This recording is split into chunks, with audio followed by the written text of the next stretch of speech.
Olá IPCA, hoje é quarta-feira, dia 4 de junho de 2014. Nós estamos juntos há 668 dias lendo a Bíblia e hoje leremos os capítulos 42 e 43 do livro do profeta Isaías. Já dissemos a você que os 39 primeiros capítulos do livro mostram que Deus é um governante supremo, digno de toda confiança por parte do seu povo. As nações não poderiam ser a esperança para Judá naquele conturbado contexto político do século VIII a.C. Deus deixou isso claro quando livrou Jerusalém das mãos dos assírios, matando 185 mil soldados comandados pelo rei Senaqueribe. No entanto, o povo ainda relutava em confiar em Deus, e a atitude do rei Ezequias, que mesmo depois de curado, foi procurar aliança com os babilônicos, ilustra isso muito bem. Então, terminamos o capítulo 39 com uma sentença de Deus por boca de Isaías de que a Babilônia levaria Judá para o cativeiro. Isso levantaria perguntas. Deus não foi mais capaz de proteger o seu povo? Deus perdeu o interesse de salvar o seu povo? O pecado do povo agora impede Deus de agir? E essas questões são respondidas a partir do capítulo 40, como vimos ontem. Muitos desafios da parte de Deus a quem duvida da sua capacidade.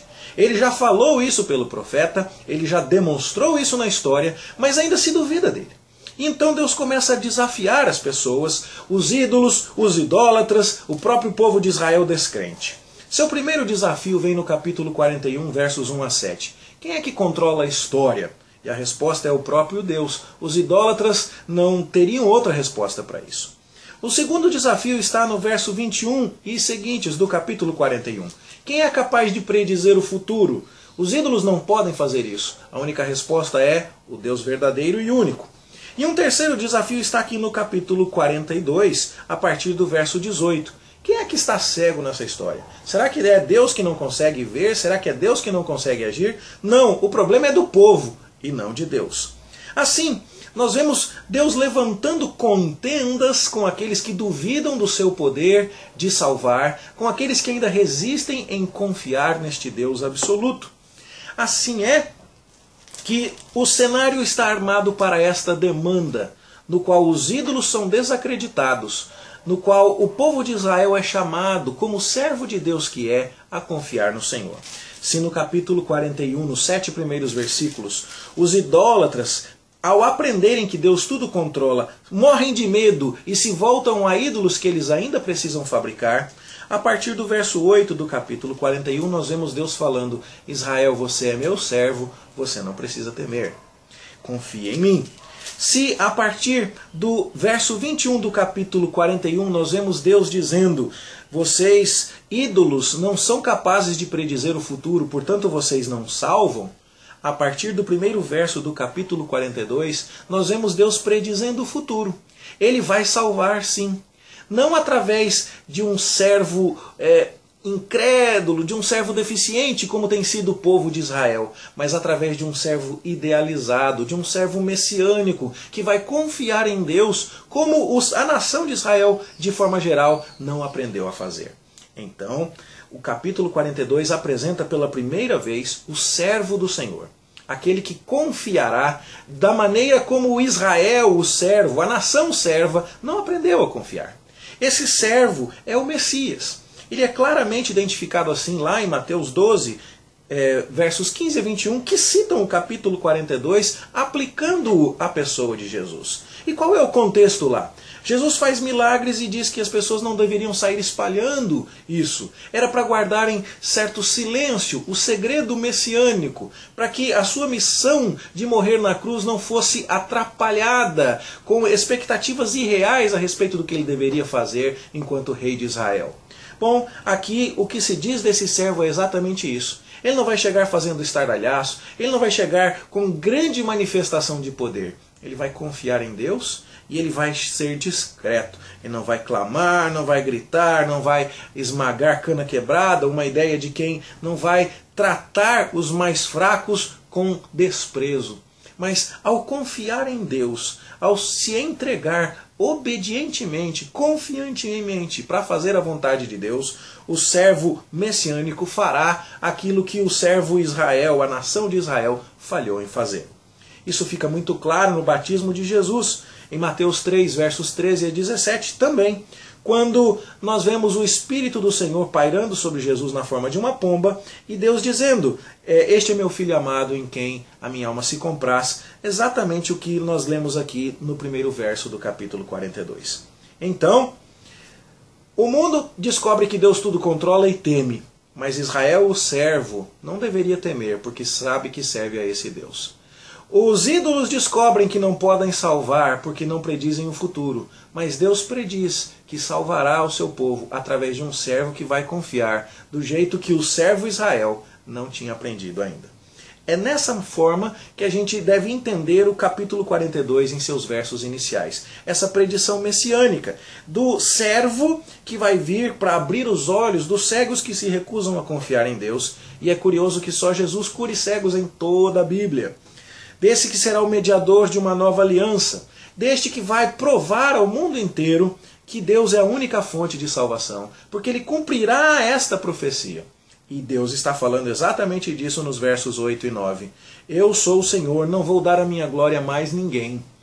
E as primeiras predições já se cumpriram. Deus já livrou o seu povo em outras oportunidades. Mas outras coisas ainda se cumprirão. Inclusive esta profecia. Mostrando que Deus é quem salva, Deus é quem controla a história, Deus é quem prediz o futuro. Esta é a essência desses capítulos. Portanto, nada mais natural do que cantar em louvor a Deus pela salvação do seu povo, coisa que é feita a partir do verso 10 do capítulo 42. Pareceu que Deus esteve inativo? Pareceu que Deus não estava controlando tudo? Não, Isaías mostra que não é nada disso. Na verdade, Deus armou o cenário do mundo para desacreditar ídolos, para mostrar seu amor por Israel, para mostrar que ele é o único Deus confiável. Assim, verso 17 do capítulo 42. Quem confia em ídolos vai se envergonhar, vai voltar para trás. Já que é assim, a culpa não é de Deus. Já que é assim, o problema não está com Deus, e sim no povo. E aí, o terceiro desafio que já mencionamos no início do nosso comentário de hoje, se apresenta a partir do verso 18 aqui do capítulo 42. Quem é surdo? Quem é cego? É o povo de Israel. Não é Deus que está lá em cima e incapaz de salvar o seu povo. É o povo que não aprendeu, que está indo para o cativeiro porque se afastou de Deus. Essa é a essência da mensagem desta sessão que está no verso 24, muito bem resumida. Foi Deus que entregou Jacó por despojo, foi Deus que entregou Israel aos roubadores.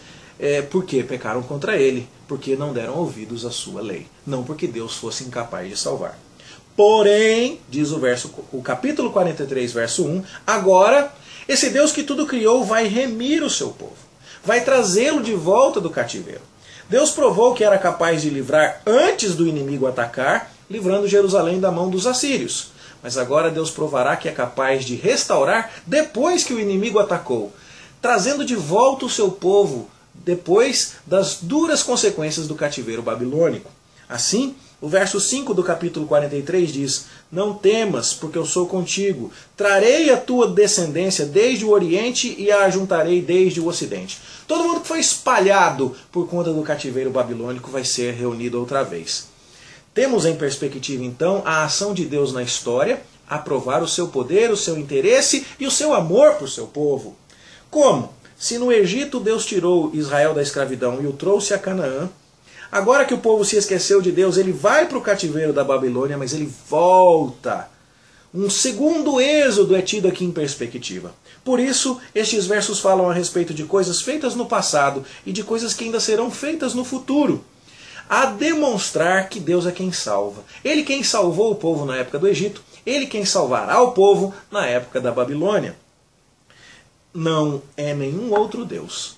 E é isso que Israel vai testemunhar ao mundo com a sua história. Israel vai ser a testemunha de Deus entre as nações, de que Deus é o único e verdadeiro Criador, soberano Redentor e Senhor do universo. Ele anunciou salvação no passado e a realizou nos dias do Egito. Ele agora está anunciando salvação nos dias da Babilônia. E assim, versos 18 e 19 do capítulo 43. Você vai lembrar das coisas do passado, mas vai também lembrar das coisas novas que agora Deus está fazendo, para que com isso você testemunhe ao mundo inteiro. Deus é o único digno de confiança. Isso é celebrado, isso é feito, apesar da indiferença, da incredulidade de Israel. Os versos 22 a 28 do capítulo 43 terminam dizendo: tudo isso acontece não por mérito de Israel.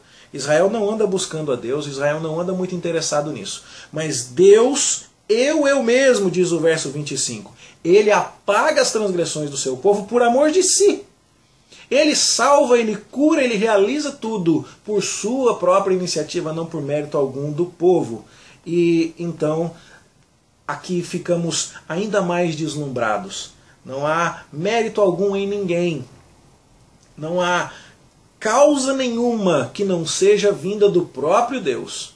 Não há nesta história toda nada que dirija o nosso olhar a qualquer outra pessoa ou qualquer outra coisa do que para o próprio Deus. Ele é quem faz tudo. Ele é quem prediz o futuro, Ele é quem salva o seu povo, Ele é quem tem poder, Ele é quem tem interesse em salvar Israel. E com isso testemunhar ao universo inteiro que Ele é o único Deus verdadeiro. Essas são as preciosíssimas lições que podemos tirar destes capítulos 42 e 43. Lições que eu espero que abençoem a sua vida como abençoaram a minha. Uma boa leitura então para você, um bom estudo, e amanhã a gente se encontra aqui para continuar a leitura tão preciosa desse texto. Deus o abençoe e até lá, se Deus quiser.